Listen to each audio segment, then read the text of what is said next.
Hello, good afternoon. Hi. Well, no Simon here, no Simon. But let's start, right? Simon, if you hear me, if you are there, join. I'm here. I'm here. I'm here. I'm here. Hi, he's here. He's I'm here. here. I'm here. Good, very well. So, ladies and gentlemen, good evening. Good evening, Simon. Uh, we Hello. lost you. Hello, yeah. He's the second most famous seaman in the world. The first one is who's the first one? The first one is Simon Templar. But Of course, Simon from Garfunkel, right? yeah, very well. Good. Simon, so volcanic wines today, and the floor is yours. Let's start. Let's not waste time. Yeah, let's go. It's very nice. Yeah, Thank you. Thank you for being with us today. My name is Simon, as Piotr already mentioned. I'm the head of tasting for Falstaff Italia and Wine Line, together with my business partner Ottmar, which is abroad to do another tasting. He says hi to everyone. It is my great pleasure to introduce, but also to talk about volcanic wines to you today, and especially volcanic wines from Italy. So maybe one of you might have had the thought, so what is a volcanic wine? Is there a volcano in a wine bottle? And of course, it's not. We're talking about vines, or vines with a V, not with a double U, vines that are grown on volcanic soil. And something maybe you don't know is that Italy, from north to south, is full of old volcanoes. Probably most of you have heard of our two most famous volcanoes in Italy, which is Vesuvio in Naples and, of course, Etna in Sicily. These are two active volcanoes, at least the Etna on Sicily, together also with the smaller volcanoes on the Sicilian islands, like the island of Volcano. Volcano is really the name also of the small island, but also you have some old volcanoes on Pantelleria.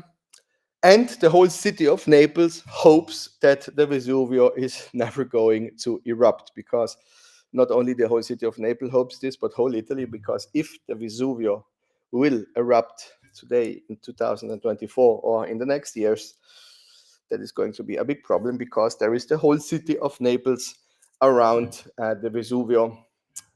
A little bit north from the city of Naples, you have the Campi Flegrei, which are active volcanoes underwater. Underwater volcanoes, they are active. And you have also some viticulture there, which is beautiful, because you have the sea in front of you. You can see the Golfo di Napoli, but you have these craters where you have viticulture. So it could be, maybe, I hope in thousands and thousands of years, that these volcanoes will erupt one day again. If you're interested in geography, or if you're interested in Google Maps, I advise to you to go on Google Maps, search for the city of Naples, and then you go a little bit north of the city of Naples, always on the side of the sea, and you can see from above these circles. You can recognize circles in the Gulf of Napoli, next to Napoli. But we're not going to talk about these wines today. We have some very nice white wines in the tasting, and some very beautiful red wines from the most northern part of Italy, from Veneto all down south to the Etna. We have also some very interesting wines from the Etna today in our tasting. But before we're going to taste the wines, before I will introduce the wines to you, some a technical request. I would like to ask every winery from Italy, which is present right now in the masterclass, to write in the chat that they are present, so we know who is present here today.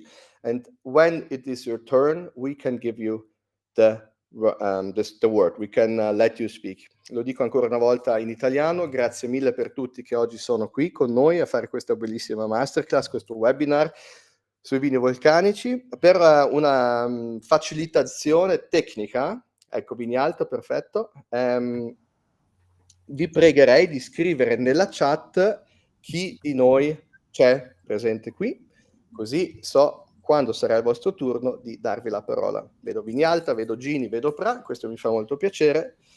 So Piotr, I was just translating the thing that I was saying. Totally understand. Totally understand. Passo passo. Letizia Gini, please feel free. We can recognize you, Letizia Gini. You're the only one we can recognize. Yeah. And Valentina Albi, perhaps. Yeah. Of course, of course. Yeah.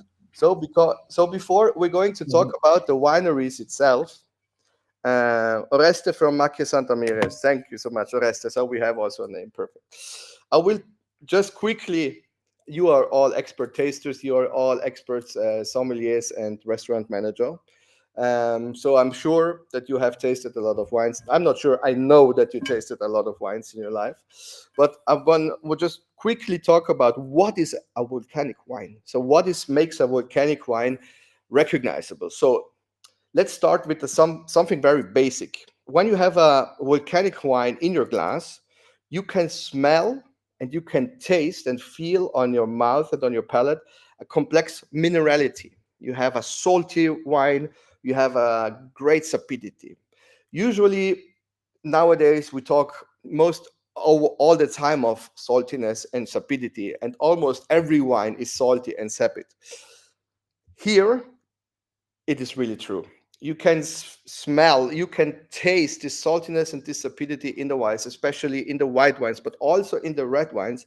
You have a certain structure that comes from a very interesting and very unique soil structure. Like the soils, the volcanic soils, are usually well drained, so there is no humidity in the soil. So the vines have to dig very deep to get all the minerals out of the soil.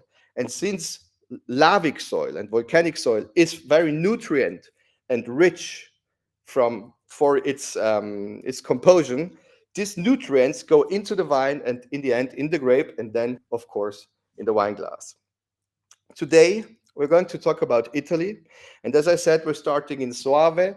We go Colli Euganei, we will be also in Campania, and also some wines from Sicily. But we have also other regions. I said like Campi Flegrei, you have Campi Flegrei and Pantelleria, for example, in Italy. We have other volcanic wine regions. We're not the only country in the world who produces volcanic wines. We have, for example, Greece with Santorini. I know that you did also a very interesting Greek wine tasting, Piotr, recently. So maybe there were some wines from Greece. So Santorini is also volcanic soil. We have in Spain, the Canary Islands, we have Lanzarote, especially with volcanic soil. You maybe have seen these very beautiful pictures of a completely black landscape with some little holes in the soil where there is just one vine growing. So these holes are a very, very ancient tradition in producing wine on Lanzarote. Mostly it is Malvasia volcanica. It's even called like this, so Malvasia volcanica, growing on volcanic soil. We have also volcanic soil in France. Incredible but true. You have some volcanic soils a little bit in Provence and a little bit, believe it or not, in the Loire Valley. And last but not least, incredible but also true, in the USA, for example, in California, in Napa Valley on the Mount Verder. Okay, so we have a little bit of volcanic soils all over the world. You have also something in New Zealand and a little bit in Tasmania. So another thing that makes volcanic wines so special is not only their taste, their structure, that elegance and the complexity they have at the same time, but also good aging potential. These wines, usually having more minerals and more extracted good things, basically, from the soil that are going into the wine, have much longer life.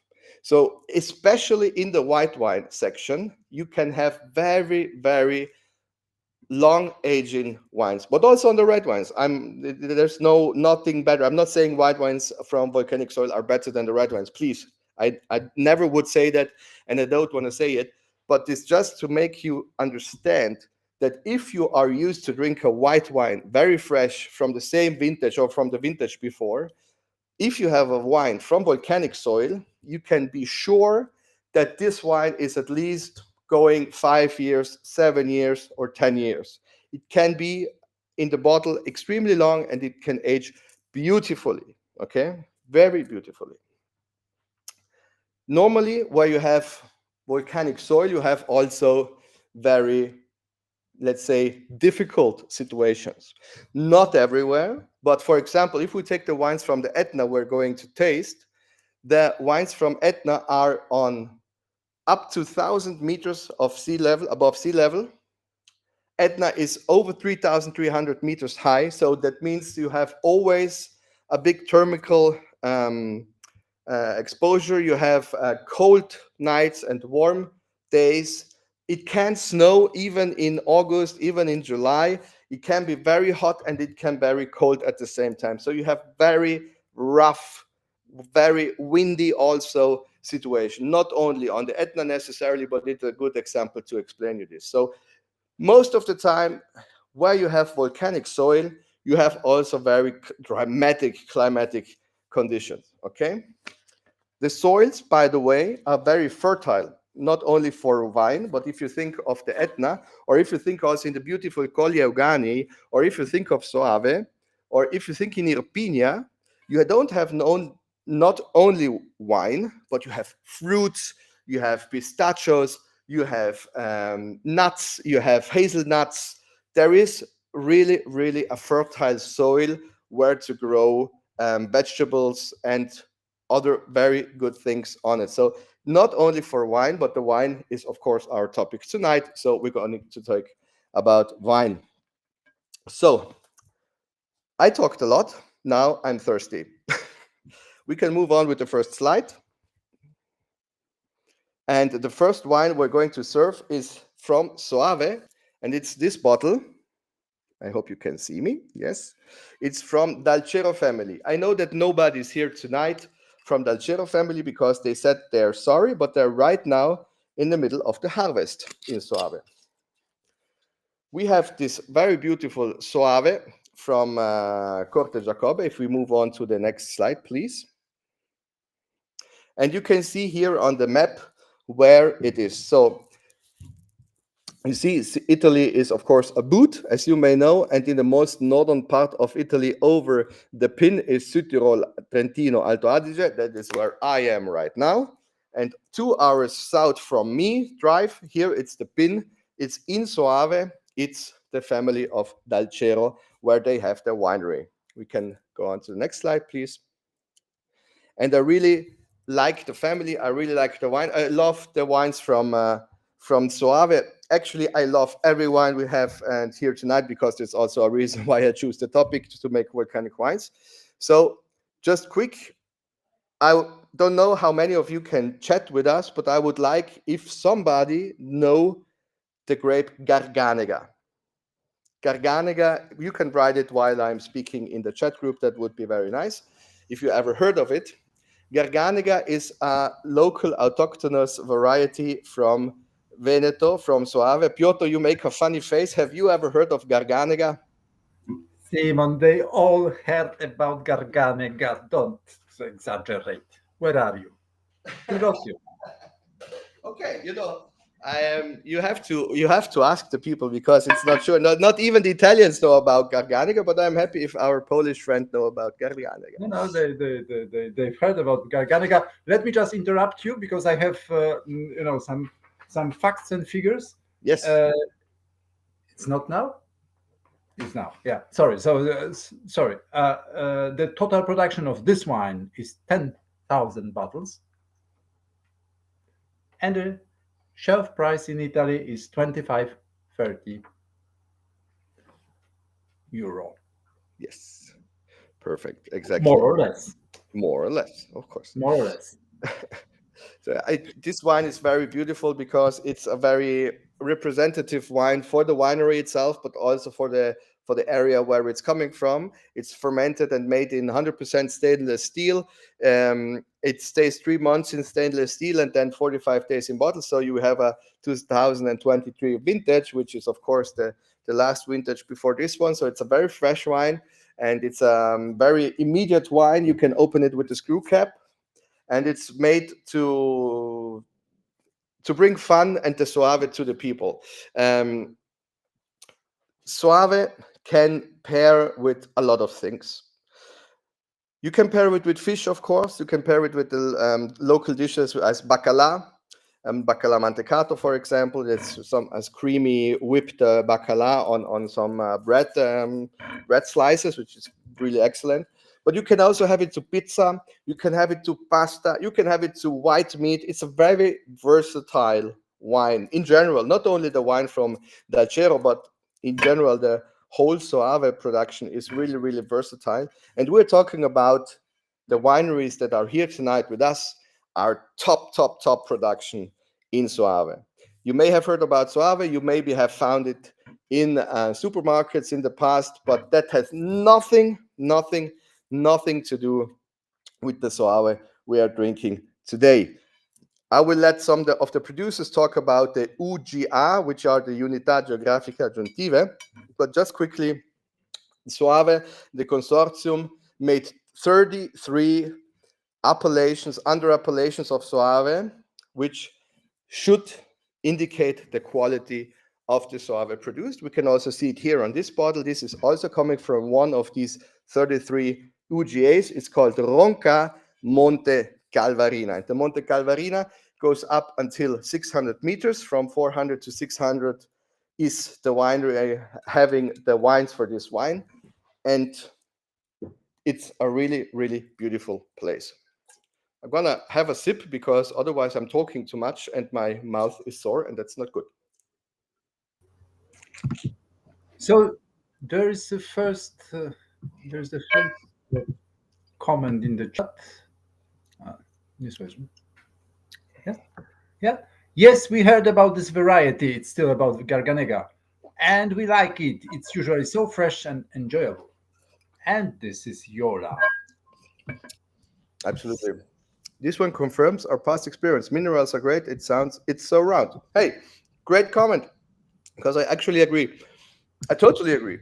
So I don't know if you can feel it, but if when I take a sip of this wine and I start talking, I have a lot of water in my mouth, which means the wine is savory, the wine is salty, and it's really, really creating this wonderful mouth feeling that I'm having. It's fresh, it's fruity, it's salty, and it really makes me want to drink another sip.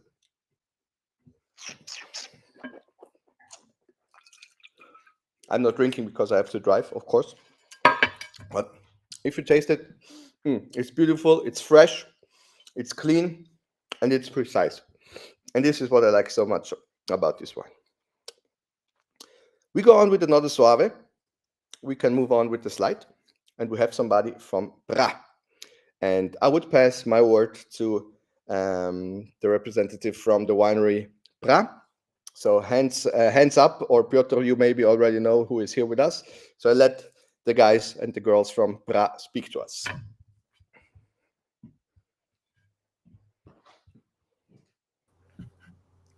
We do our best. Well, you should press the button, the microphone and the camera to join us. If you are there, of course. Yeah, Christina. Yes. That's the right person, Christina, I believe. Yes, absolutely. Yeah. Hi, Christina. Accendi anche il microfono. Perfetto, Okay. ciao. Ciao, Simon. Hi, nice to meet you. Maybe I have the light behind me. Okay, now you can see me. Mm-hmm. So you are tasting Monte Grande. Exactly. Monte Grande 2022. It's one of the UGA of Soave. Okay. So a family vineyard for the winery.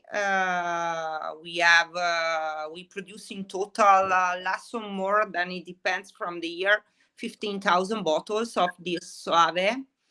But we have a different technique for producing a Monte Grande. Now, it's a blend between Garganega and Trebbiano di Soave.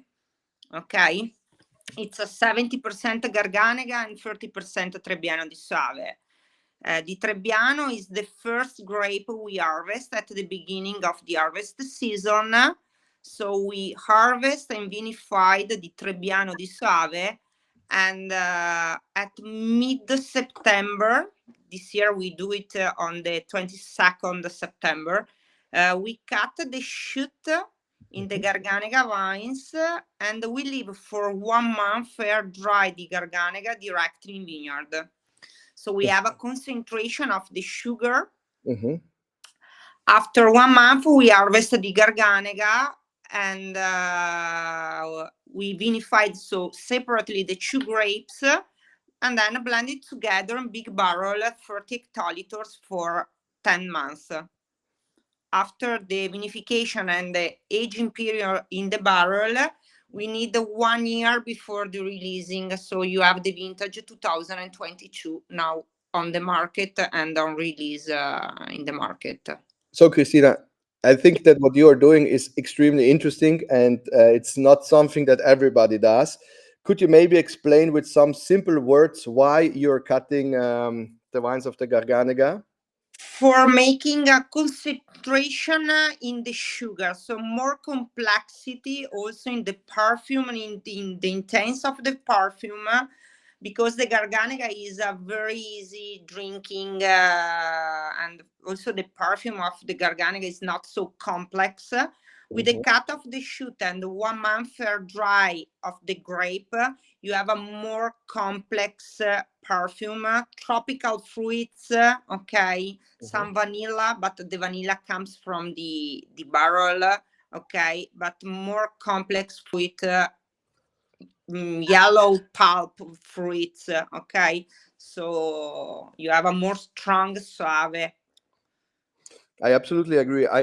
I would like to ask the people tasting your beautiful wine in Poland if they can smell, if they can taste this complexity, this richness, this roundness, these yellow fruity aromas, these almost honey aromas. It goes a lot into a direction of tropical ripe fruit like pineapple, for example, but never being overwhelming. It is round and it's creamy and it's complex, but it always has this salinity and this acidity in the background, at least for my opinion.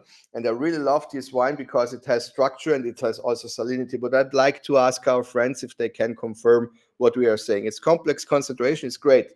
Just a perfect level. Super. That's nice. That's a very cool feedback.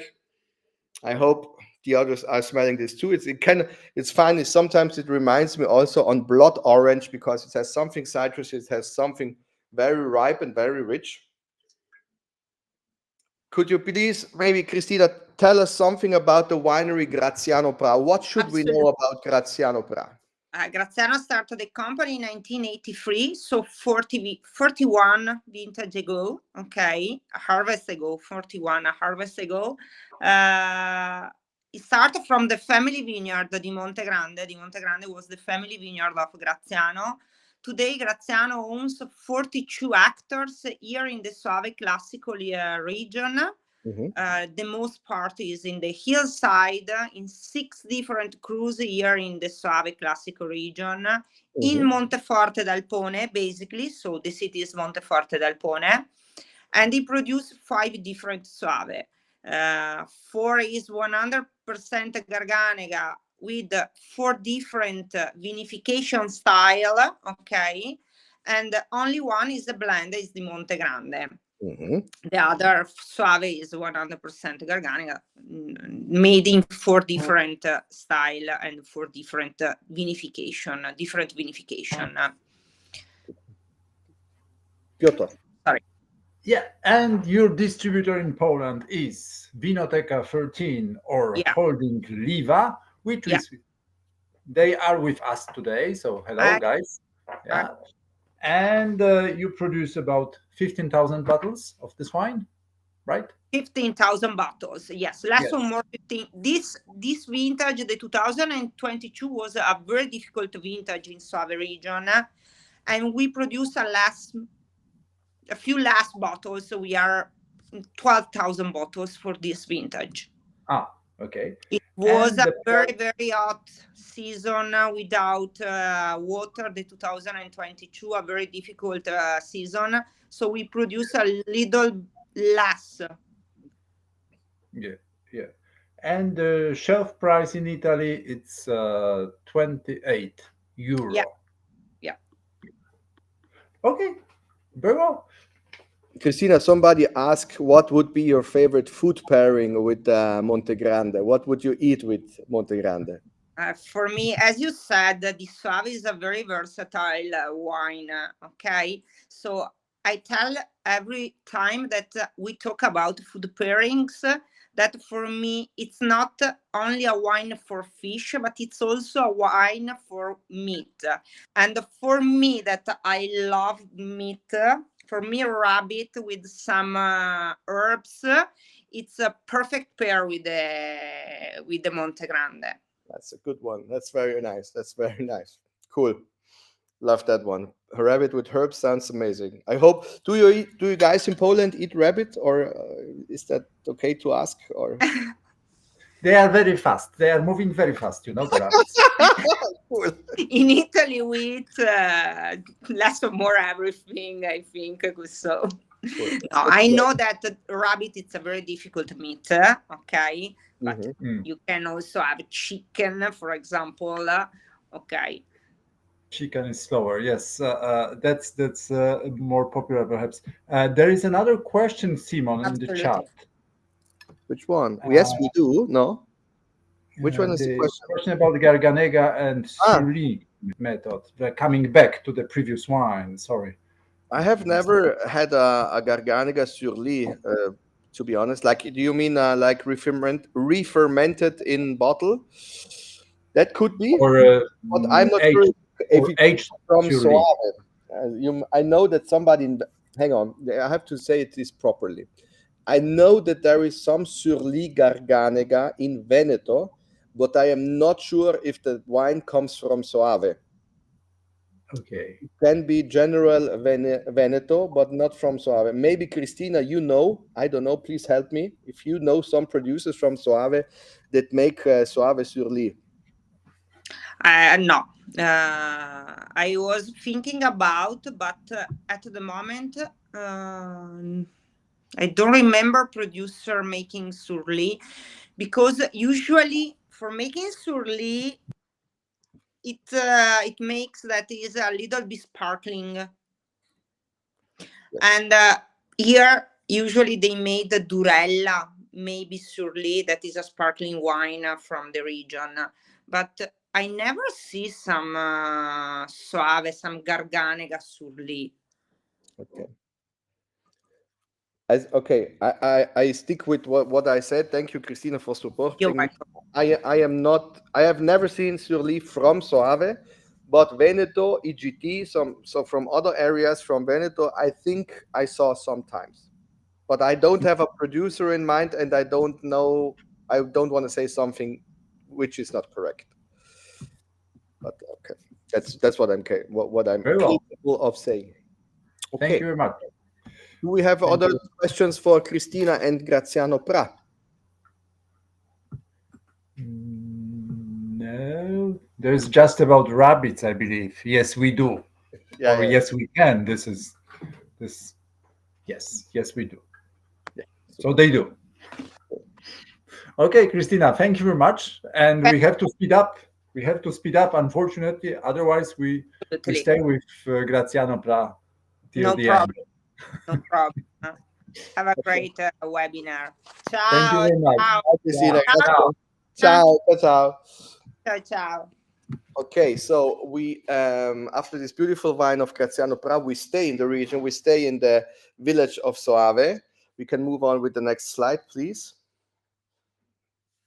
And we go to Well, you see it here already beautifully. This is the Monte Foscarino. This is the Foscarino hillside. And this is the wine we are tasting now from Inama.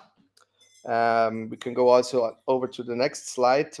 It's shown where Inama is. It's in Veneto. It's still in the village, in the town of Soava, which is actually, if you are ever able to make it to Soave, it's a beautiful town. You have some really nice restaurants over there, some really nice wine bars, and there is a huge fortress around the city of Soave, and it's beautiful to see. So it's a good point also to make holidays.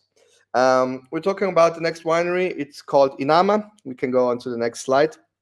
Inama produced wine in the third generation. Grandfather Giuseppe was a winemaker after the Second World War until 1965. He was producing wine, and 85, not 65, I'm sorry. Then Father Stefano took over, and now in these days, Inama is led by three brothers, Matteo, Luca, and Alessio. The crazy three brothers are making excellent wines, not only in Soave, but also in the Colli Berici. But today we are focusing on the white wines, of course. And this is the 30th anniversario of Foscarino. So it's the 30th vintage ever produced. It's 100% Garganega, and as you can see, it is 30% stainless steel, 30% in big barrels, and 40% in French oak. And it's also aged in these recipients. I know that the Inama brothers are very curious, and they always do a lot of research. They now have also a French consultant, which is Stéphane de Renoncourt from Bordeaux. So they really looked for help also outside from Italy to make even more perfect wines every day.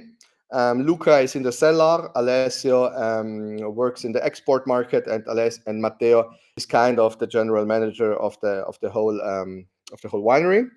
And beautiful label, as you may see.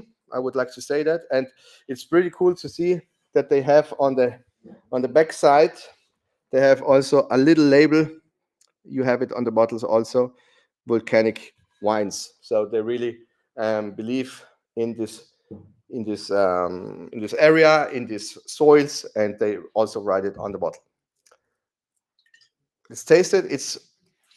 If we had first Dalcero, now we had Monte Grande Pra, and now we have Foscarino Inama. It's three wines which are different in style because of the house philosophy of the house of the winery, but it always has this recognizability, in my opinion. It has this yellow fruit, and it has this salinity and this acidity in the wine glass, and it's really, really recognizable as a wine from Soave.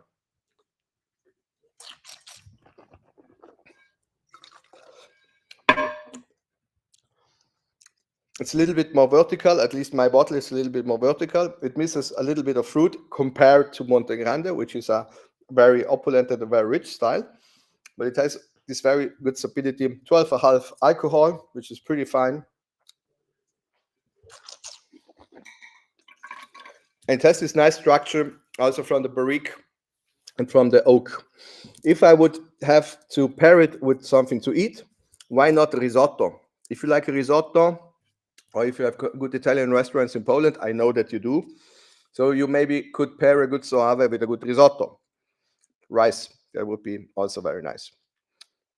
But since we have nobody from the winery here, we have to speed up. As Piotr said, Piotr, maybe you give some informations about... Some fact sheets, if you don't mind. Price 25, 30 euro, 40,000 bottles. Yes. And free distributors. I'm all alone. I'm here. I'm listening. You're here. Thank you. Festus wine, Vino Ime, whatever it is, and Vinie and Affini. Yeah, free distributors in Poland means it should be widely available. Good. That's what I have to say. Yes. Thank you so much, Piotr. And someone is chatting, writing, typing. Yes. nice acidity, which Nice acidity. This was Pra, I believe. Nice acidity. Mhm.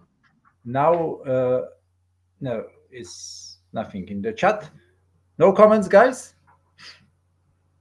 Perhaps we are. It's only you and me, Simon, and the No, I wine. don't hope so. I don't hope so, but I'm pretty sure we're not alone, Piotr. Yeah. But I think since there's nobody from Inama, but there is somebody from Genie, I would love And to this is Letizia Gini have Letizia. herself. I would Yes. love to pass the word to Letizia. That would be amazing. So we can also So- go up. Thank you so much for the slide going on. Super. Yeah. And we have Letizia, Genie please press the buttons. Lafrosca.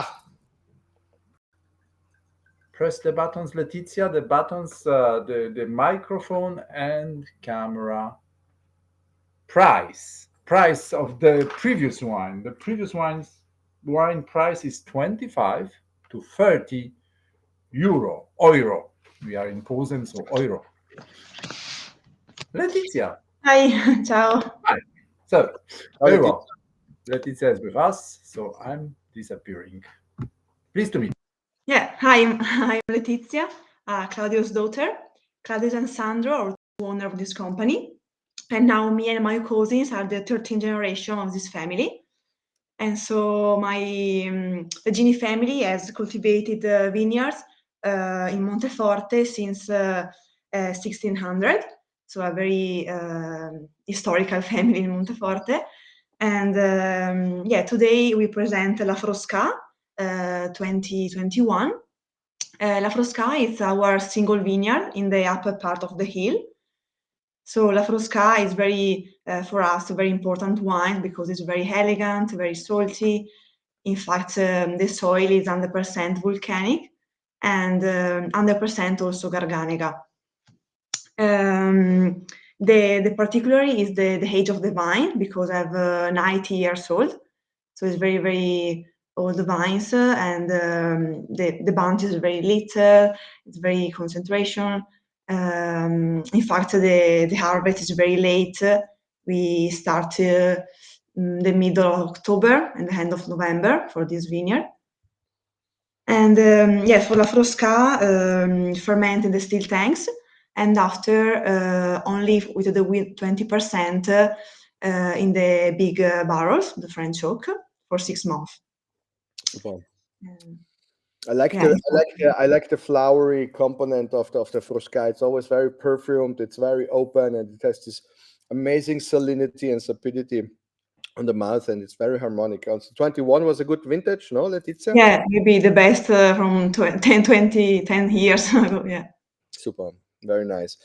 What should we know about the Genie family? What should we know about your uncle and your father? What are the guys doing, and what are you, the young generation, doing in Genie? Yeah.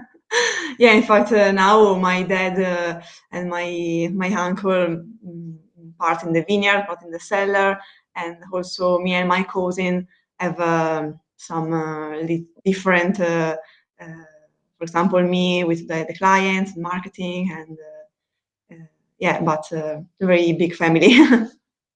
Super. We have a question in the chat. Yola, I hope I pronounced this right. Yola asks you, Letizia, you have a long tradition of winemaking. Do you see much climate change impact, and how does it affect your winemaking? Yeah, in the past or now, yeah, depending the vintage, but for example, this vintage 2021 was a very good vintage, not rain a lot and very perfect temperature exposure for day and night. In fact, La Frosca means cold area for this temperature exposure for day and night. But for produce the wine in the cellar, for example, we ferment all our wines without sulfites, and for reduce the climate impact, the system for the vines is a pergola veronese, and is very beautiful for the rain, for the difficult materials, and yeah, it's So, what, for example, do you feel like you harvest earlier, or is it just in one vintage, for example, in 22, that of course it was a hot vintage and you maybe started harvesting earlier, or can you see a tendency in going maybe in always starting earlier for the harvest, or what would you say? No, our family in 2022 we start in the middle of September. But for example, we have a lot of old vines, and it's possible to wait for a long time, and it's not a problem for this climate changing. Yeah. Okay, very good. A little insider information for everybody that is listening. Letitia's uncle makes one of the best sorpresa in the world. Sorpresa is a big salami-like sausage, which you start producing in November and you start eating after a year of ripening. And yeah, this you will only get a taste of the sorpresa when you visit the winery. Otherwise, you have it. Is that correct? Yeah. Yeah. Okay, some facts about the wine. So you have no distributor by now in Poland, and you're searching distributor. The price, the average price on the shelf in Italy is 15 euro of this wine, and you produce 20,000 bottles of this specific wine. Yeah. More or less.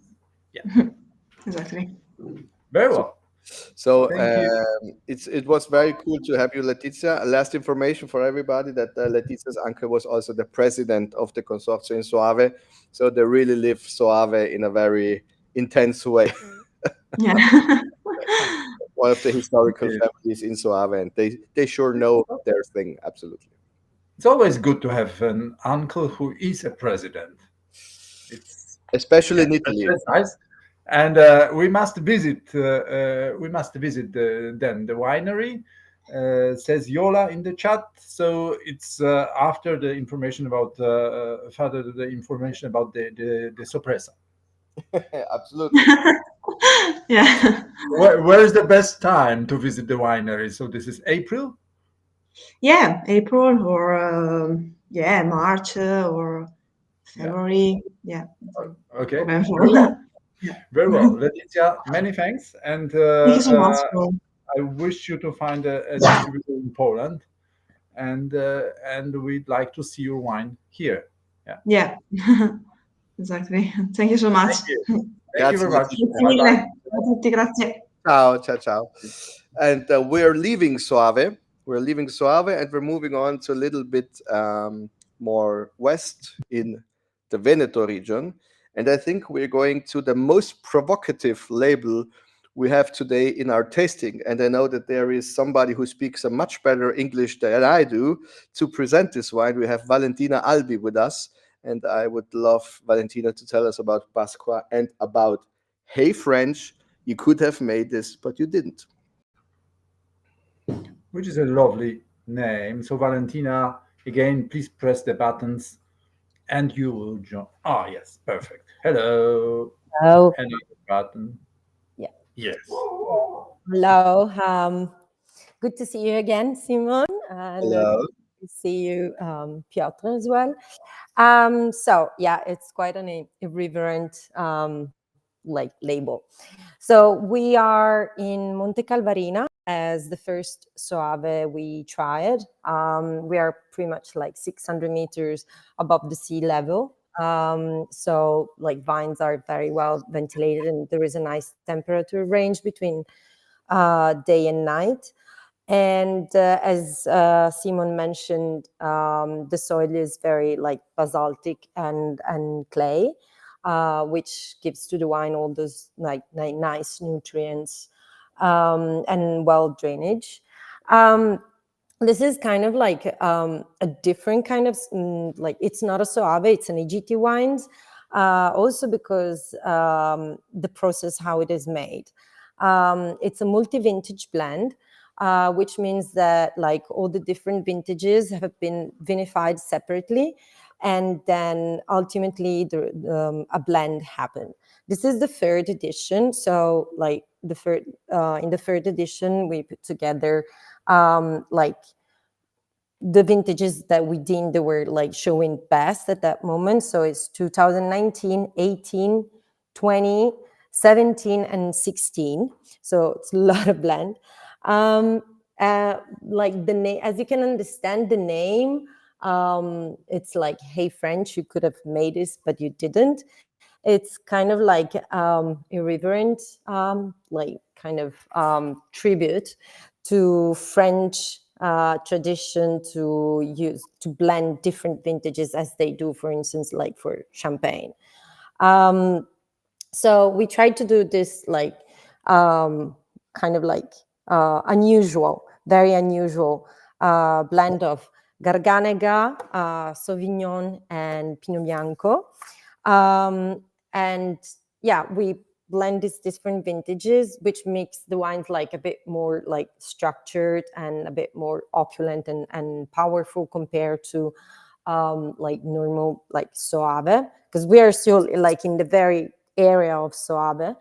And the purpose is exactly to do something different compared to the tradition, but trying to stick to tradition using Garganega grapes and the vines from Monte Calvarina. The winery purpose is always like to be a bit like unconventional and unusual. So hence this wine that is like unusual. So vinification, yes. So all the grapes all the vintages are vinified separately, and then there is maceration on on the skins for 10 hours. Alcoholic fermentation uses selected yeast with low temperature, and then part of the vintage then stays for quite a while in barrique. Mostly like first use like barrique, so like woods should not be too overpowering. And then final blend. They started to produce this wine, like the first edition was in 2019. This is the third edition, and this year we're releasing the fourth edition. Valentina, can you tell us quickly something about Pasqua as a winery? What should we know Yes. about Pasqua? So Pasqua is approaching a very important anniversary, because next year is like 100 year, and it's a family business. So we are the third generation with Riccardo and Alessandro at the helm of the winery.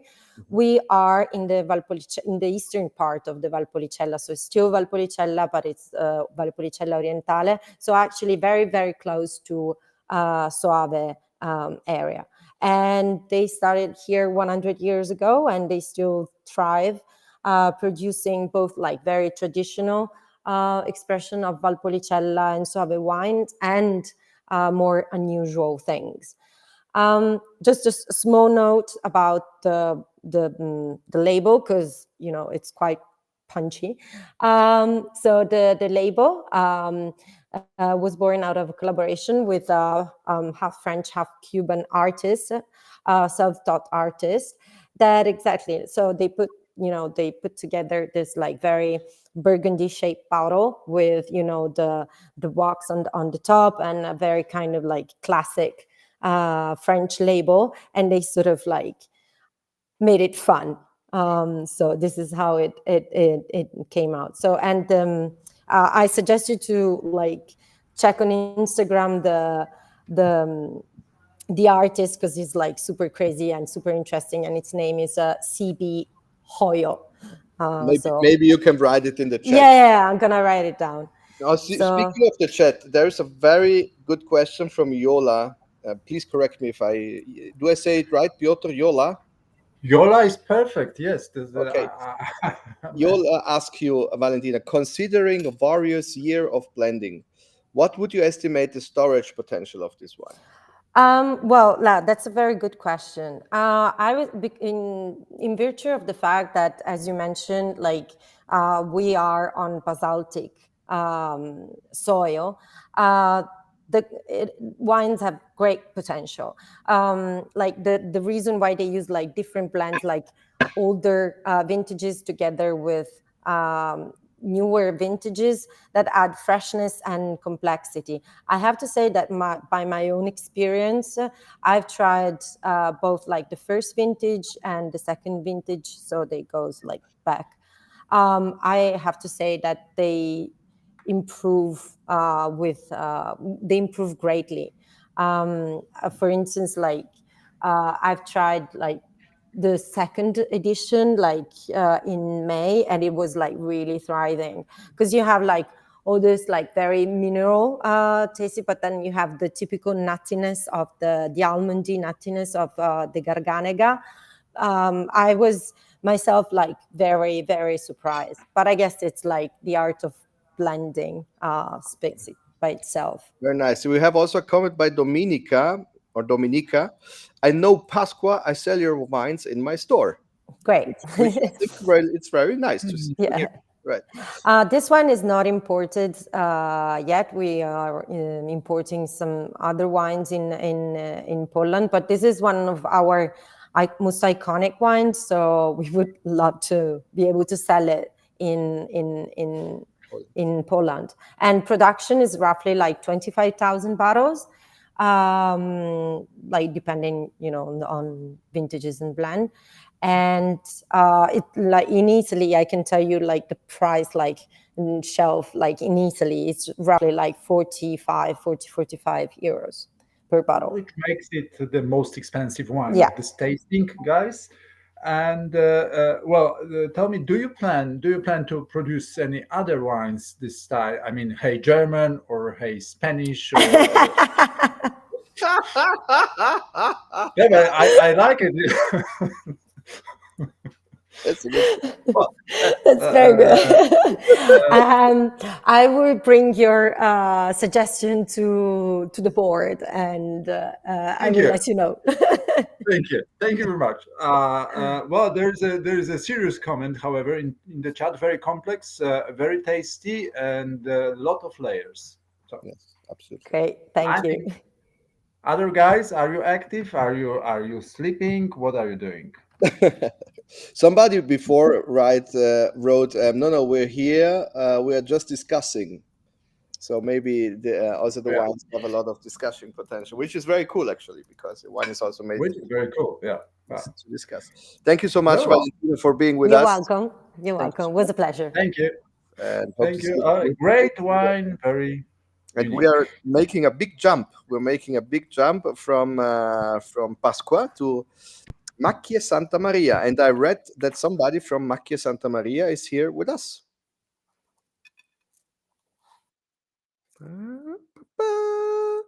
Can know the name of the person who is here with us. Maybe Piotr, you found out. Krista. Oreste De Santis is here with us. Wonderful. Hi. Oreste. Sorry, Oreste. Yes, super, Oreste. You listen me? Yes, we hear you. Okay, you hear me. Perfect. So tell us everything we have to know about Triari. Triari, yes. It's our Greco di Tufo. Super, cool. Yes. Hello, everyone. I am Oreste, and I am the founder, the founder for the brand of Macchie Santa Maria, because I found Macchie Santa Maria like brand in 2010, but I come from a tradition of production of wine from my family, from my grandfather, my father. And we work with the native grapes from Irpinia, like the Fiano di Avellino, Greco di Tufo, and Aglianico for make the Taurasi. So for everybody who doesn't know where Irpinia is a very, very, very beautiful area in the backdrop of Naples. May I say this, Oreste? I mean, to the hinterland of Napoli. It's It's very high. I think it's around 700 meters high. Please Yes, correct me exactly, if I say exactly. something wrong. Depend. We are on the hill. We are in the heart of Italy, as you can see here on the map. Yes, yes. We are inside, in the center of the Campania region, and I consider the Irpinia like the green heart of Campania. Mhm. There are a lot of hills, a lot of mountain. We are located. We are based at the base of Appennino mountain, and this type of territory give a lot of difference to the soil. In a little area of 100 meters square, there are a lot of difference in the soil. This is the reason that we can produce three totally different wine, like Fiano, like Greco di Tufo, and the Taurasi. Maybe we can go with the slide so we can talk about this special wine, about this Greco di Tufo. Yes, this Greco di Tufo is made in the zone of Greco di Tufo area, in the 8th town, where in the little area where there are only 8 towns where you can produce the Greco di Tufo, and our vineyards, property of our family, are in Montefusco and Santa Paolina, are 2 little towns where you can produce the Greco di Tufo. And the peculiarity of this zone is the soil that is rich is a volcanic soil, and is rich of zolfo, of limestone, a lot of potassium that give the peculiarity characteristic to this type of wine. Super. How big is your winery? How big is Macchia Santa Maria? At the moment, we produce about 100,000 bottles per year. Okay.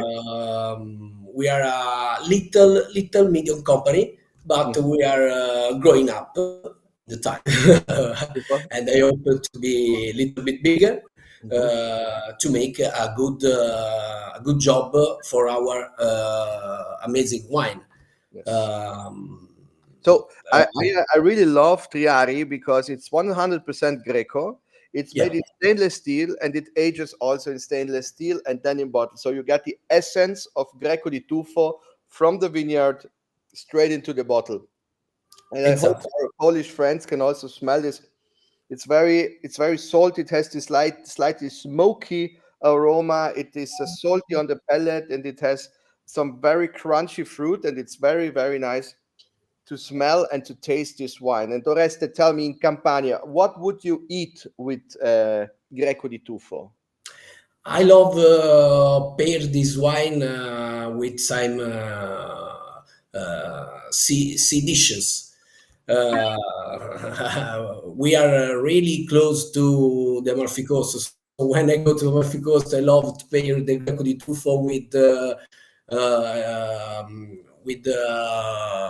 muscle like cozze, pepata di cozze, linguine, in particular with crustacei. Mm-hmm. Yeah, with shellfish and with shrimps and with I'm missing the word. With big shrimps.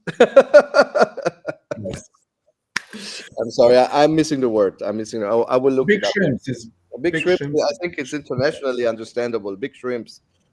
Yeah. So the price of this wine is 25 euro on the shelf in Italy. Yes. Correct me if I'm wrong. Yes, exactly. And this is 10,000 bottles. Yes, roughly. exactly. Production. And your distributor in Poland is Vinoland. Yes. Thomas Ikwante, I believe. Yeah. Very well. Lobsters, shellfish, crabs, and prawns. Yes. Perfect. I'm getting hungry, I have to admit. So thank you so much for being with us, Oreste. Really lovely. Real Great pleasure. compliments. Super wine. And I hope to speak to you soon. And there's Andrzej, who's writing great balance of acidity and fruitiness. Really good. Yeah. Yeah. Cool. I wait you in Irpinia. Thank you so much. Thank you. Bye. Thank you. Ciao, Bye-bye. Oreste. Ciao, grazie. So, and we make the next jump from Irpinia. We're jumping to Sicily. So we make a bigger jump from the continental Italy to the island Italy, and we have Torre Mora. Torre Mora is a winery on the Etna, and I don't remember if we have somebody from Torre Mora here. I don't think so. If I looking the chat, we have nobody from Torre Mora. Okay, so I'm gonna quickly explain to you some facts about Torre Mora, which is a very small winery. It's on 13 hectares, and the wines of the winery are between 600 and 700 meters of elevation. Torre Mora is owned by the Piccini wine group from Tuscany. You probably heard about Piccini. They are very famous for their orange Chianti label. They are producing in very big numbers, and they are represented in every wine market in this world. But Torre Mora is kind of a boutique winery. It's very small, also because you don't have the potential to make very big wineries on the Etna. We're going to talk about that later with Fabio from Terra Costantino. And some facts quickly. It's on the Contrada Alboreto, Chiusa del Signore, and it is 100% Caricante. I hope you heard about Caricante. It's a autochthonous grape variety from the Etna. We can also move on with the slides, so you can see where we are exactly. You see we are in the most eastern part of Sicily, and we are on the Etna mountain. As I said before, Etna is a very unique terroir. It's wonderful, it's rough, it's beautiful, and it's big. Just a quick anecdote. When I'm talking about Südtirol, where I'm coming from, South Tyrol, I wake up in the morning and I say, okay, this mountain has this name, this mountain has this name, and this mountain, this mountain. If I wake up in Catania, or if I wake up on the Etna, it's just one big, huge mountain. So everybody who is here with us tonight and that has never been to Etna, believe me, it's one of the most beautiful trips you can ever do in your lifetime, because it's just so amazing. And not only the mountain is so amazing, not only the volcano is so amazing, so is also the wine. We can go on with the slide. Here we have also what I already said. We have Scalunera. Scalunera is the name of the wine, and it's organic. It's organically produced. It's 100% Caricante, and it's vinified in stainless steel. So you put the pureness of the Caricante straight into the bottle, and it had a little bit of batonnage before coming into the bottle. So you have a little bit more of roundness and a little bit more of complexity. If we smell the wine, we have different aromas. It's more citrus, it's more citric, but it always has this kind of acidity and this little saltiness. Okay, we have this the smell of the volcano always in the glass. But also, if we taste the wine,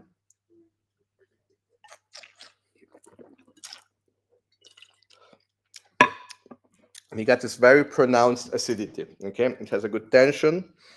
It has a little bit of saltiness. This wine, it's not extremely long, but it's very precise and it's very well made, and it has a lot of citric aromas.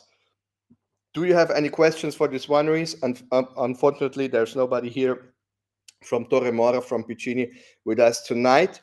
If you have questions, please write it in the chat. Otherwise, I would like to give Piotr the word to say the price and the production. Yeah. So the production is 32,000 bottles. 32,000. The distributor in Poland is Artevino from Rybnik. And the price, the shelf price in Italy is 22 euro. Exactly. So I just Google Artevino because I've never heard about it, but Mhm. there is a company Artevino, and it's active and it's working. Yeah, Hopefully. any which doesn't mean that I didn't hear about many wine importers, but anyway, any comments, guys? Comments or questions? Otherwise, would shortcut a little bit because I know that we have somebody from the next winery, which I'm pretty happy to see again online. We have Fabio from Paola. Paola. This is Paul.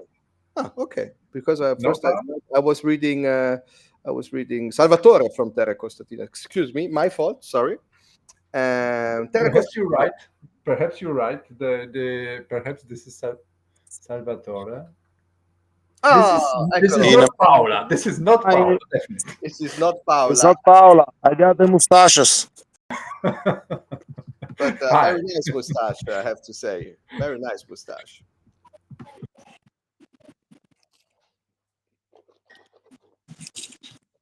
So Salvatore, can you hear us properly? Hi again.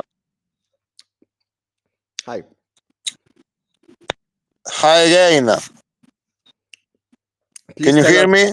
Yeah, a little bit slower, but just tell us everything we need to know about Terra Costantino.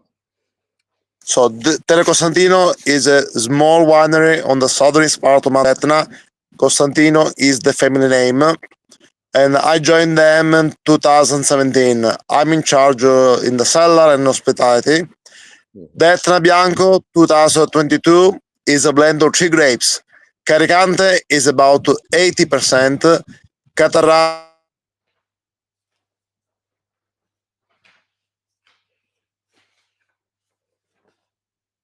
Well, Salvatore, we have some. both the white and red. So if you come during harvest time, so now because we are harvesting grapes in this very moment, you can see all the grapes together. The Etna Bianco 2022 is from a medium to very warm summer.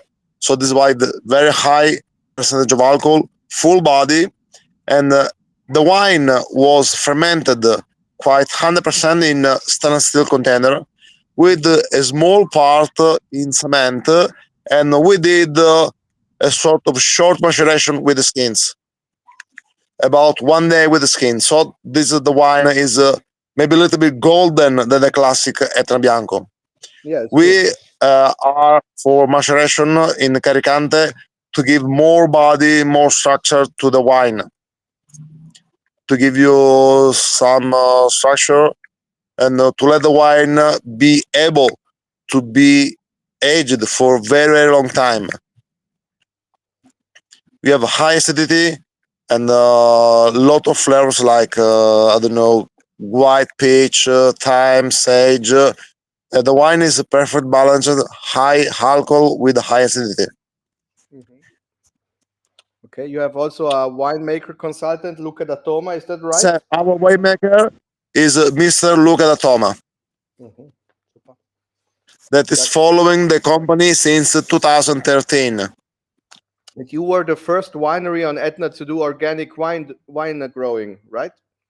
Yes, we were the first in Mount Etna to be labeled as organic winery, and now we are also certified for sustainable winery. If you come to visit us, you can see the cellar under the volcanic soil. You see lava rocks visiting the cellar. It's about 10 meters below below the soil, so you can touch the lavic soil here.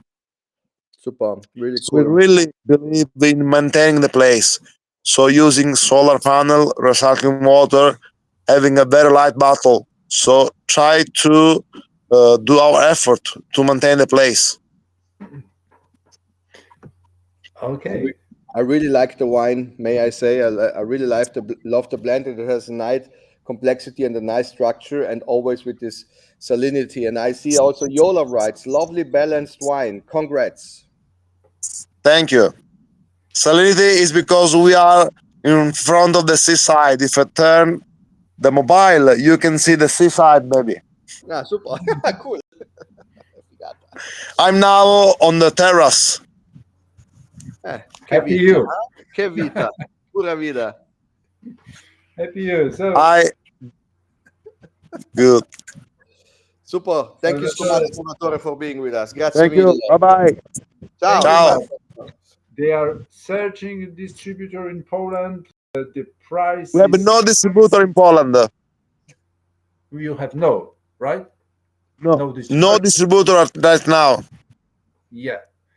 And the price is 20 euro, shelf price in Italy, Right. right? Right. And Perfect. this is about 25,000 bottles per year of this wine. Yeah, you will take is that. Yeah. Mhm. Very well. So very happy we have you here, Salvatore, and not Paola, of course. Pleasure. Because Bye bye. thank you very much, and have a good harvest till Bye. the end. I'm Bye going bye. back to work. Bye Ciao, bye Salvatore. to harvest. Bye bye. Bye bye. Thank you. That's actually true. The people are now harvesting, so it's really nice that some people are really able to attend this masterclass and to be part of us. Thank you so much, Salvatore, again. And we're moving on from the white wines. We go to the red wines, my friends. But we stay on Etna first. We have Anima Ardente. Anima Etnea, excuse me. Anima Ardente is the label. It's the name of the wine, and the name of the winery is Anima Etnea. It's in Contrada Santo Spirito di Passo Pisciaro, which is on the northern part of the Etna mountain, where most of the red wines are grown. Anima Ardente is a wine from the Moretti Cuseri family, which are not here today with us because unfortunately, or I don't think if I should say unfortunately, but Alberto is watching the sailing competition of Luna Rossa sailing ship in Miami right now, and he is 12 hours back. So he's not able to attend this tasting. Anyway, they are a family winery, family company, and they have wineries in Tuscany. They have Tenuta Sante Ponti. They have Orma in Bulgaria, and they have also another winery in Sicily, owned always by the family. We can go on with the map. And with the slides, excuse me. And the latest project of the family and of Alberto, one of the sons, is Anima Etnea, which means like soul of Etna. And this beautiful red wine made in Passo Pisciaro, Anima Ardente, which means burning soul. And it's a 2021 vintage. And it's 100% Nerello Mascalese. So if we talk about red wine on the Etna, we always talk about this grape variety, which is called Nerello Mascalese. Yes, and it's fermented in stainless steel. And after the fermentation, it lasts in 18 months large wooden barrels and 12 months in bottle. That is why the actual vintage is 2021, so it gets released some years after the harvest. They have also a wine consultant, which is called Giuseppe Caviola. He's from Piedmont, and he's a very excellent wine consultant and winemaker. And when you look, or when we have wines, red wines from the Etna, we always have elegant color, light red color. In the nose, always herbs, smoke, and little red fruits such as strawberry or such as raspberry. You can have this very smoky, also a little bit of citric aroma like blood orange. And you can recognize Etna Rosso because it's never too heavy in color. So it's not violet or it's extremely dark in a ruby red. It's always clear and light red ruby, okay?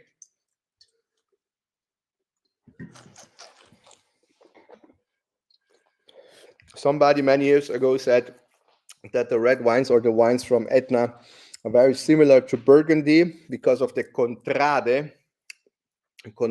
Santo Spirito.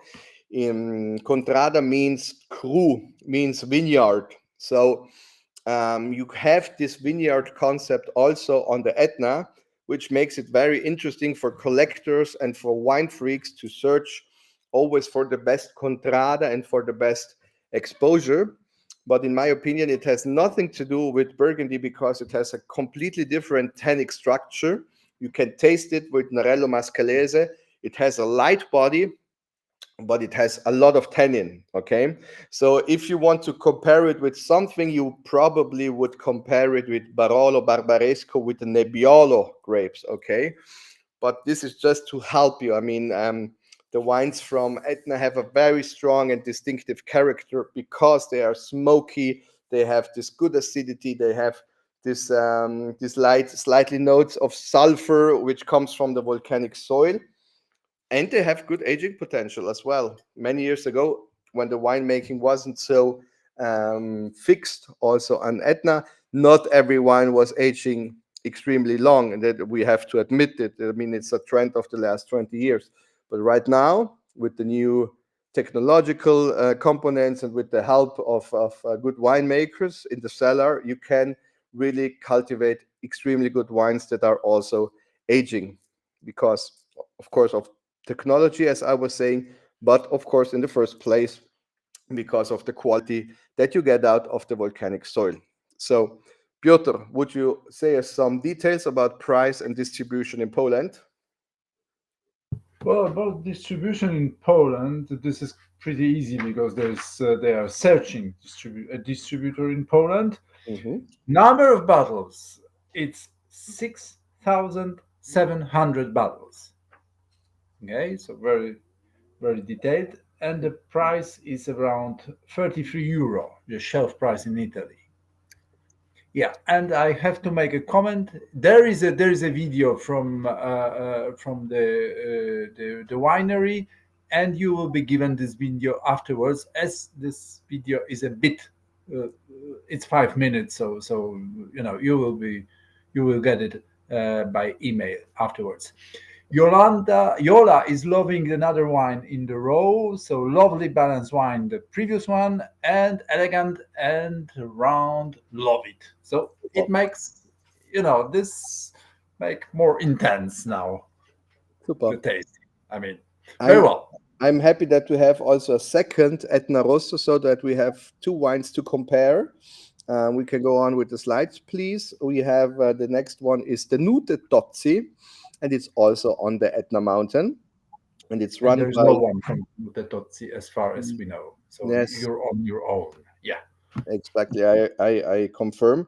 I know that there is a young girl behind the Nute Tozzi, which I met many years ago at the tasting. So I know that the base of the Nute Tozzi is actually in the Romagna, in the heart of Italy, on the east side, where Rimini is, for example, if somebody of you know where Rimini is, or the seaside. But that's not the topic of today, because we are here with the Nute Tozzi on the Etna mountain, on the northern part of Etna, and we are in Contrada Muganazzi and Contrada Terremorte. We can go on with the slides. And you have this very, very beautiful label, in my opinion. It's an old Roman historical painting, I would say, or I don't know. I'm not sure if it's a painting or if it's a sculpture. I don't want to say something wrong. Anyway, the name of the wine is Iturrizzi, and the vintage is 2019. You will have it also in the tasting, but the picture of the bottle here in the slide, excuse us please, is wrong, because there is 2018 written on it. Of course, the vintage is 2019. It is very interesting to make this comparison with Anima Etnea, because you have 2 years of more aging of the wine. It is 100% Nerello Mascalese. It is still stainless steel in the vinification, and it's aging for 1 year. For 10 months on the yeast in used barrique. So it's a different kind of winemaking, a different kind of aging. And you saw that Anima Etnea has 15 degrees alcohol, which is pretty much, but you didn't feel it in the mouth. This wine has 13 degrees alcohol, and we're going to taste it now. You can see that what I said before, you have this very clear and sparkling red, ruby red, very elegant color. And you have this super nice minty aroma, a little bit of eucalyptus. You have a little bit of raspberry, you have a little bit of strawberry, but you always have also kind of a smoky touch.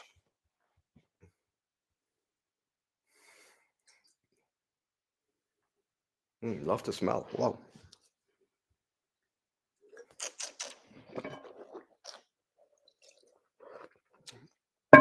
And also here, good tension, good sapidity, good acidity. It's not a big body. It's not heavy. It has a good, has got a beautiful, elegant structure. Very drinkable. You can hear it when I'm talking. I have a lot of saliva in my mouth. It's very salty.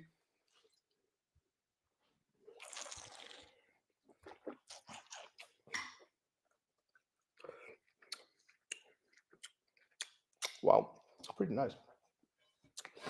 Really nice wine. Best food pairing for this wine? That's a good question. Sausages. I love sausages from the barbecue, big sausages, really fat sausages, handmade from the barbecue, with a little bit of potatoes and some vegetable. And I think that is the best wine with sausages. If you have like really, really, you know, farmer sausage, amazing. Really, really amazing. You mean like this one from Uncle of Letizia Gini? Or the other one? That's a raw sausage. That's more like salami. But in this case, sausages on the barbecue. That would be amazing. Okay, this wine is the producer is searching distributor, and this is 20,000 bottles and €20 shelf price. Super, cool. Yeah. And now, next one. Now this is Milena. Yes, and we're going back to Campania, and I'm happy that Milena is having a chat with us. Tenuta Cavalier Pepe. Yeah. Milena, if you see us, press the buttons. I'm not quite sure where exactly the buttons are, but if you see the buttons, please press on it. Under our faces. Somewhere, yeah. Now it's time to push the button.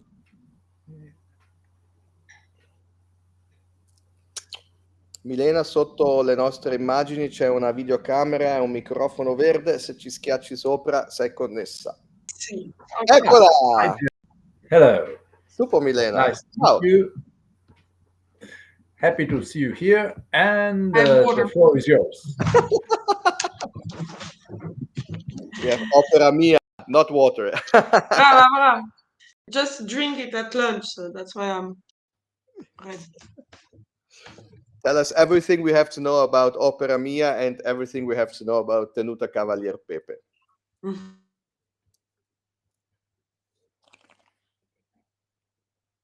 Can you hear me? Can you hear us? The image is frozen. Yeah, Milena, please turn off the camera and stay on the microphone only, like I do. So press again the same button with the camera. Because you're frozen, we can't hear you, and probably you hear us. I hope so. If you can't hear us, yeah, if it doesn't, well, if you can't hear us, it doesn't matter. Anyway, if you hear us and it doesn't work, please log out and come back, right? Yes.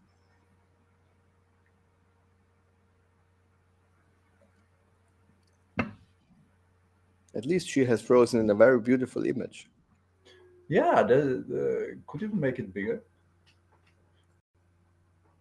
No, it disappeared. Okay, Simon, I'm. In the meantime, while Milena is coming back to us, I have a question from Marek. He is asking, is Nerello Mascalese suitable for aging? I think I have to make a political correct answer. So I would say some Nerello are and some are not. I would drink these wines in the first 5 years. Yes, that is what I would do. And Andrzej writes, great black currant. Yes, absolutely. I agree. Good aroma, yes. So maybe And we are waiting for Milena. Milena, again, please push the button. press and push the buttons. Yes, yes.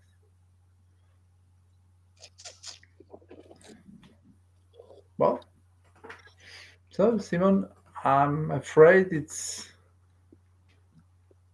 What should we do, Piotr? Shall we talk with Vinyalta first and wait for Milena to come back? Or shall I talk? Wait, Milena is. She just tried the second Milena. Oh, Yes, Milena, you're back. Hello. Yeah, but I don't know if you hear me. yes. We do. We do. Ah, okay, okay. So there. Oh.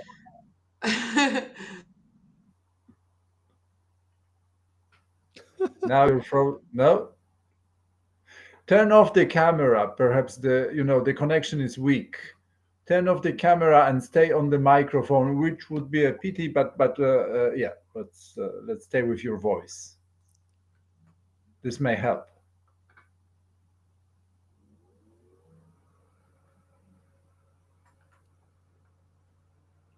So first thing we know about Irpinia is no good internet connection.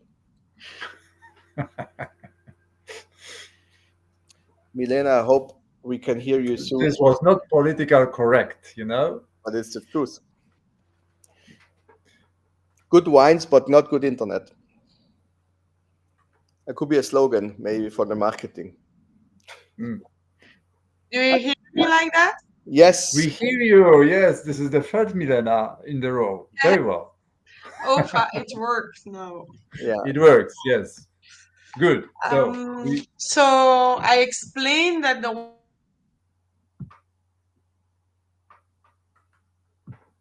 No, it doesn't work, Milena. It doesn't work, unfortunately.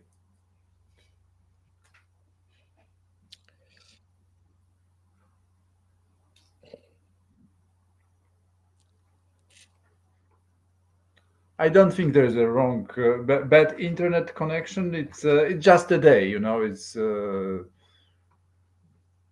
Simon. I think you should take okay. it. Okay, so we're in Campania region in Irpinia. We are in the backdrop of Naples, as we said before. You can see it on the map. We are in the very southern part of Italy, in the southern central part of Italy. And Tenuta Cavalier Pepe is a historical winery. I think Milena is is one of the new generations, of course, in the winery itself. And it's an area, we can go on with the slide, where we have, of course, on the white wine side, Greco di Tufo, but on the red wine side, we have Aglianico. Aglianico is a local grape variety from Campania, and it's mostly cultivated in the south. It's considered one of the most important grape varieties in the south because it has a beautiful fruit, and it has a lot of tannins, and it has a good structure, and it can age really, really, really long. Somebody calls it the Barolo from the south. There's this discussion going on if the Barolo from the south is the Etna Rosso or if it's the Taurasi, but we should stop to compare wines to Barolo, in my own opinion, because I think Taurasi, or better Aglianico, is an excellent grape variety which has a lot of distinction and a lot of character for Campania. Milena, maybe you can hear me, and I can. Yeah, I hear you since the beginning. Super. I'm so sorry. I'll let you talk. Okay, I will try to talk, and thank you for the presentation. We are a winery near Taurasi, 3 kilometers from Taurasi. We have 70 hectares of vineyards and olive trees, and the winery do many denominations of Irpinia. So Taurasi, we are really known for the Opera Mia, who is our classic Taurasi, and the reserve also La Loggia del Cavaliere. Two wines, 100% of Aglianico, who age in barrels, and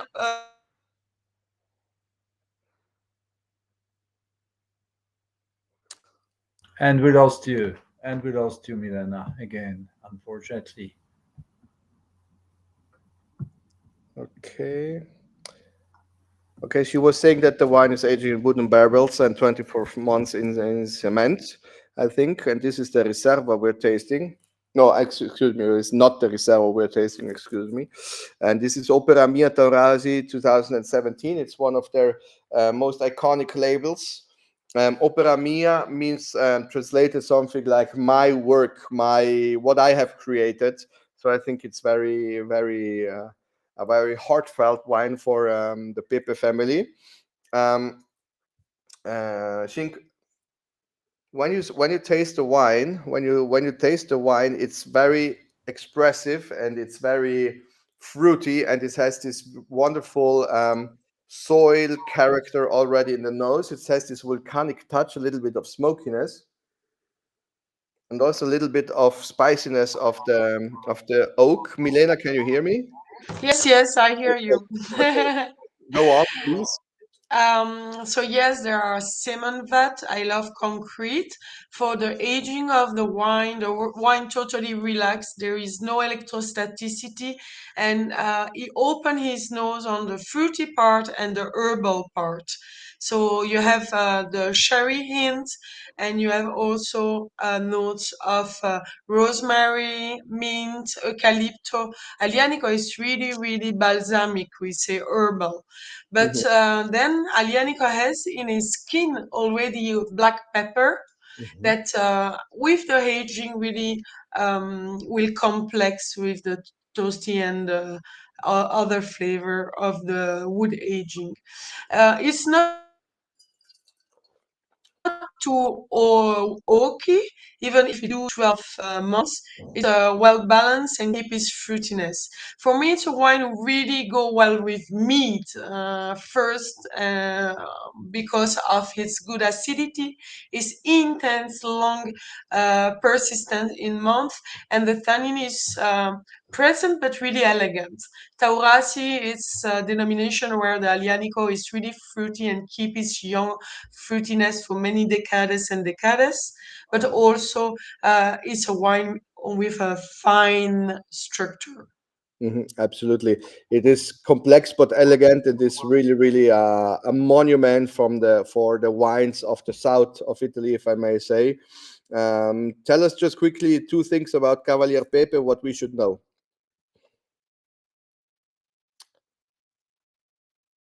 Okay, we lost you again, Milena, but I think in this case we should go on because we heard everything important you had to say.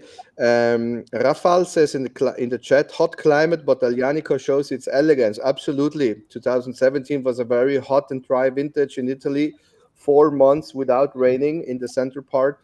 So absolutely, I agree with Rafal, and really elegant wine. Yola asks, how much is the aging potential? I would say 15, 20 years easily because of the structure, of the tannin structure, of the complexity of Aglianico. These wines can age really, really, really long. And it's intense but overwhelming. Yola says it's a great wine. I'm happy to hear that you like Aglianico and I like that you like Taurasi. I'm really happy. Piotr. And Rafa also says, I love Taurasi for its expressiveness and power. So, Milena, Yes. wherever you are, you made a show. Yeah. So Thank you. Thank you very much.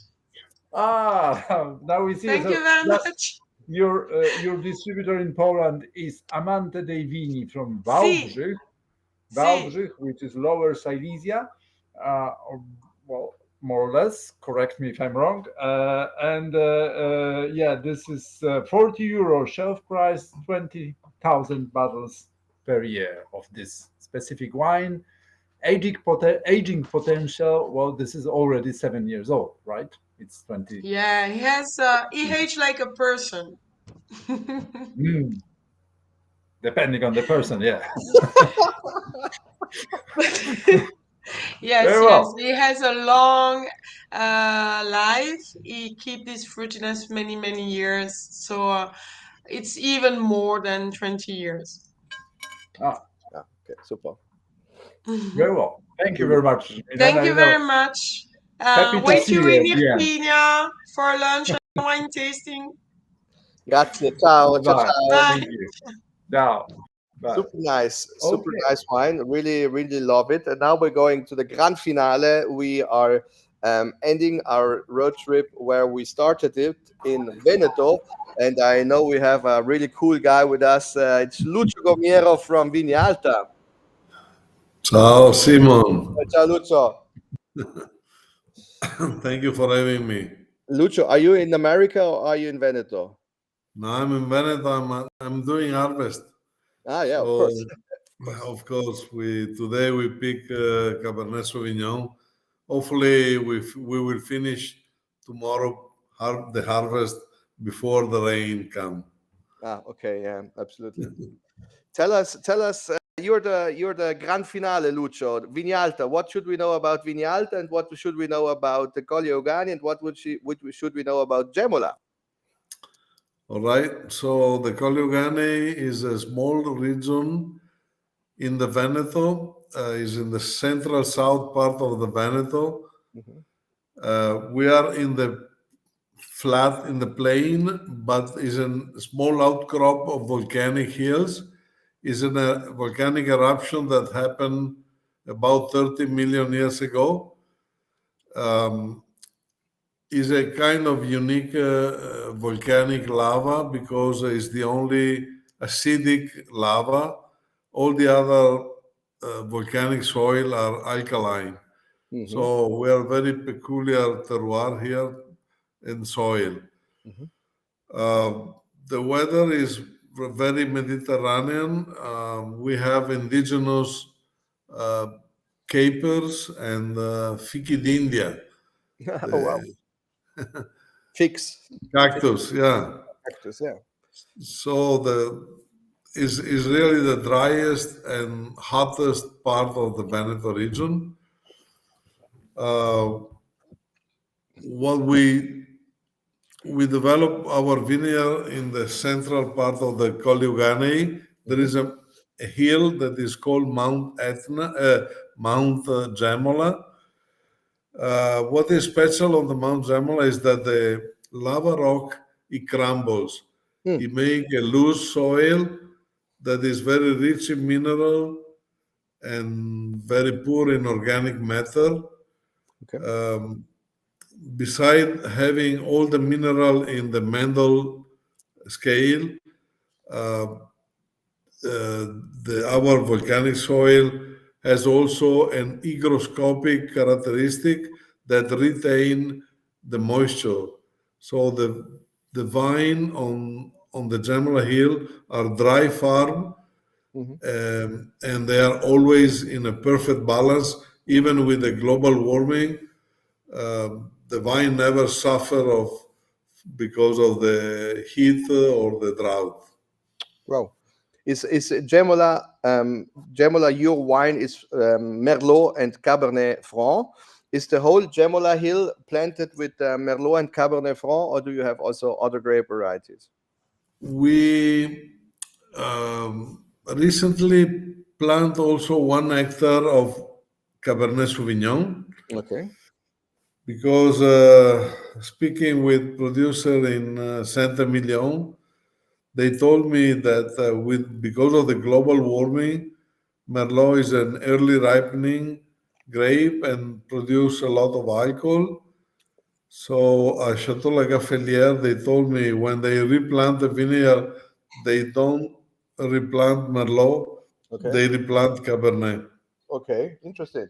So, in fact, today we harvest the second harvest of this Cabernet Sauvignon new vineyard on the Gemola Hill. Okay. Besides the Cabernet Sauvignon, we planted also 3 hectares of Chardonnay. Chardonnay on that volcanic soil is doing extremely well. Is our hottest wine. We cannot keep in stock. It's flying over. Is selling like crazy. So Gemola is truly our best vineyard in the Colli Euganei. Okay, that's good to hear. How big is Vignalta as a winery? What can we imagine? We have 40 hectares of vineyard. We are scattered all over the Colli Euganei, from the southern part in Baone to the northern part in Rovolon. We have vineyard here and there where we find the ideal condition, elevation, exposure, type of soil. We tend to plant a vineyard. So we don't have one big vineyard with everything on it, but we are scattered. And on doing that, we differentiate the risk also. This year, for instance, we had a very bad storm on the Baone vineyard. We lost 5 hectares. It was completely wiped out, but the rest of the vineyard, 35 acres, was saved, thrive, and produce beautiful grape. I think it's for the people in Poland that are with us tonight. I have to say, Gemola is an excellent wine, and it's in every year. It's an iconic label, and it's a point, a fixed point in the Colle Euganei. You have to know that Vignalta is one of the best wineries in Colle Euganei. It's very unique to find a Bordeaux blend like Merlot and Cabernet Franc on volcanic soil. And I think if you wanna if you like these grape varieties, if you like Merlot, Cabernet Franc, Cabernet Sauvignon, you have also some Carmenère, Lucio, if I get it right. We do have Carmenère. We are trying to make people aware of this grape, because for many years we call Carmenère Cabernet Franc, like in Chile mistakenly they call Merlot. Now we know, because of the DNA, that we know the difference between Carmenère and Cabernet Franc, and we are trying to promote the grape varietal, because it can be a very, very interesting. Down in the plain, in the fertile soil, it produces a very herbaceous wine. Up on the hill, on the dry condition, poor soil, it make a very spicy wine, lovely, very interesting, very modern red wine. Yes, absolutely. And if you taste now together with me the last glass of this tasting, I really think it's an excellent wine. You can smell the black currant, the preciseness of the little black fruits and of the spiciness, and nothing herbal here. Absolutely no. You have this little smoky touch. You have a little rocky touch also in the glass, and you have this beautiful tension and this beautiful tannin structure. And as you can hear while I'm speaking again, you have this salivation, you have this saltiness, which it's only coming from volcanic soils. And I really hope with this beautiful glass of Gemola in my hand to can say thank you to you, Lucio, for being with us. Thanks to every producer who was present tonight. And I hope you got a little idea what volcanic soil can do to the grapes, what it can do to the wines. And I think volcanic wines are special, white wines and red wines on the same level. And I hope you had a lovely tasting. And I say thank you to everyone and everybody for being with us. Piotr, you have the last information of Gemola, of course. Yeah, well, there's starting from big wine, nice wine. Thank you for This is general, but also is an information. Fantastic balance, great wine and long finish, great choice. The price of this wine is €39 shelf price. Correct me if I'm wrong. Yes, and you produce correct. And you produce about 20,000 bottles of this wine, and you have no distributor in Poland. Yeah, currently we are looking for a distribution in Poland. Yeah, so guys, if anyone, there is a chance. Yeah. Okay. All right. Thank you very much. That's really. Thank you very much. Thank you, Lucio. Thank you, Simon, and thank you guys for being with us tonight, and we hope you enjoyed. Thank you, Simon. See you in the Veneto, I hope. Yeah, I hope Ciao. soon. I hope very soon. Ciao, ciao. Ciao, ciao. Bye bye. Thanks to Bye-bye. everyone. Bye. Bye. Thank you. Ciao. Thank Ciao, you. ciao. So this was one and only Simon Staffler. Yes, and he's gone now. Bye, guys. Good night.